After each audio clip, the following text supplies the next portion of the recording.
안녕하세요. 여러분의 경학부입니다.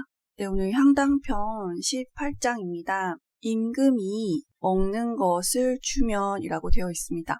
저희 예전에는 그 음식을 나누어 주는, 그러니까 위에 사람이 아래 사람들에게 음식을 나누어 주는 일이 굉장히 흔했는데요. 그것처럼 임금이 먹을 것을 하사하게 되면 반드시 목적어입니다. 자리를 바르게 해서 먼저 그것을, 역시 갈지자 목적어고요.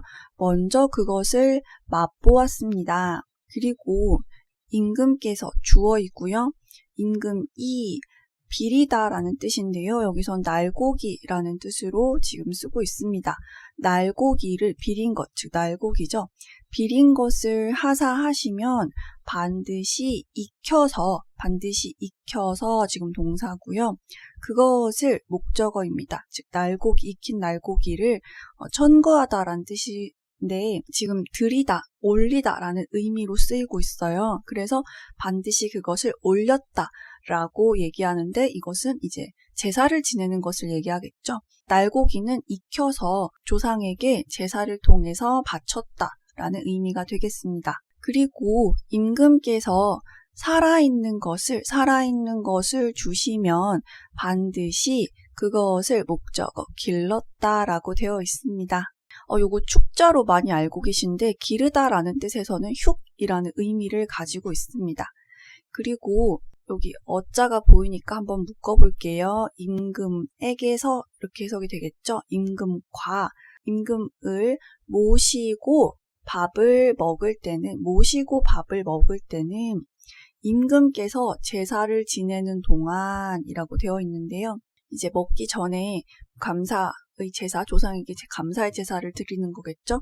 그 제를 지내는 동안 밥을 먼저 먹었다라고 되어 있습니다. 여기서 밥반자 역시 동사로 쓰고 있고요. 먼저 밥을 먹었다라고 되어 있는데요.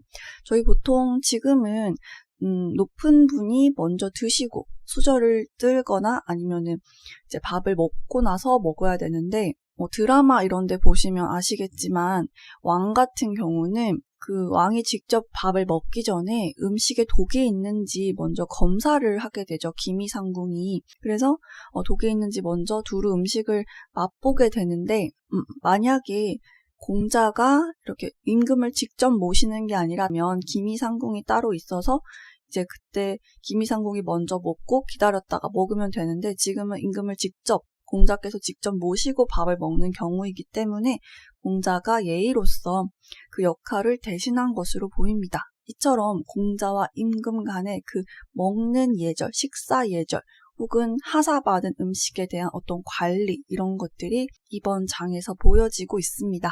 네, 다음으로 공자께서 병이 났다고 합니다. 그래서 임금께서 주어가 되겠죠. 임금께서 그를 보러 오셨다라고 합니다. 병이 나서 임금께서 그를 보러 오셨을 때 머리를 동쪽으로 두고, 얘가 목적어가 되겠죠. 머리를 동쪽으로 두고 그리고 조복을 목적어고요. 조복을 덮어서, 그러니까 조복을 몸 위에 내가 움직일 수가 없으니까 조복, 즉 조정에서 입는 옷인 조복을 덮고 그 위에다가 큰 띠를 끌어놓았다라고 되어 있습니다.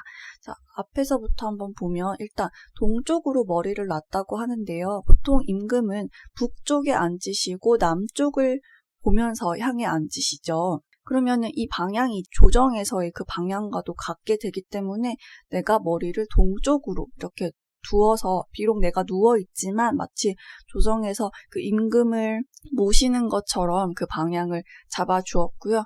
그리고 조복에다가 위에 큰 띠를 이렇게 풀어놓게 되면 마치 옷을 입은 것처럼, 관복을 보시면 위에 이렇게 띠 같은 걸 두르잖아요. 그래서 내가 누워서 그냥 띠를 풀어놓는다고 해도 어쨌든 임금에 대한 공경을 이렇게 옷으로 드러내고 있습니다. 네, 다음으로 임금께서 명하여, 여기 목숨 명자지만 명령하다라고 할 때도 이 단어를 쓰죠. 명해서 부르시면, 임금께서 명령하여 부르시면 멍에 매는 것을 기다리지 않았다, 이렇게 해석이 되는데요.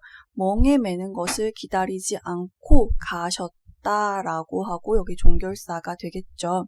이제 멍에라고 하는 것은 소나 말이 이렇게 수레를 끌게 하려면 수레하고 그 가축을 이어주는 부분이 필요하겠죠. 그 도구가 바로 멍에입니다. 그 멍에는 소나 말의 목에 거는 도구를 얘기하는데요.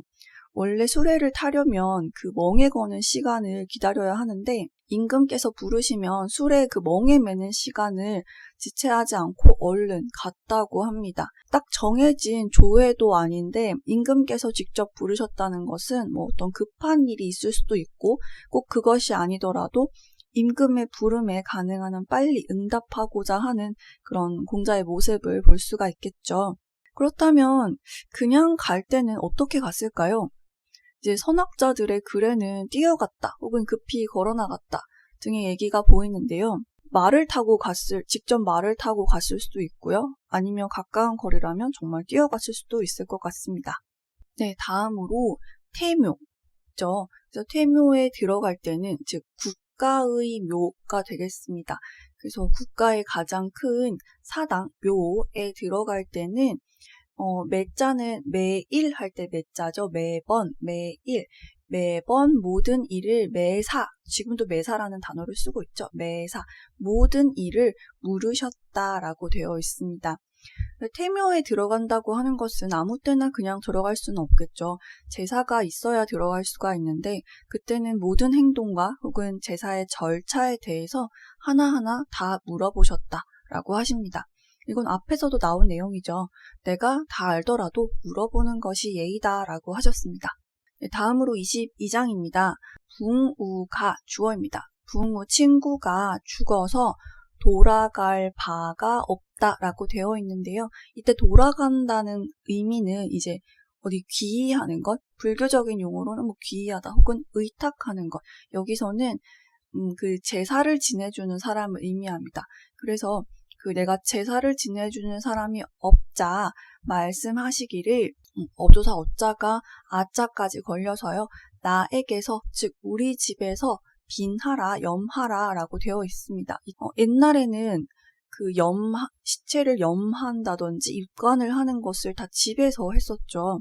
그래서 그런 장소가 딱히 친구가 없자 내가 우리 집에서 그렇게 하게 해주겠다. 즉 내가 상주가 되겠다라는 의미와도 또 상통합니다. 그래서 우리 집에 빈소를 차리고 우리 집에서 염을 하고 내가 상주가 되어 사람들을 받겠다라는 의미가 되겠습니다. 네, 오늘은 여기까지고요.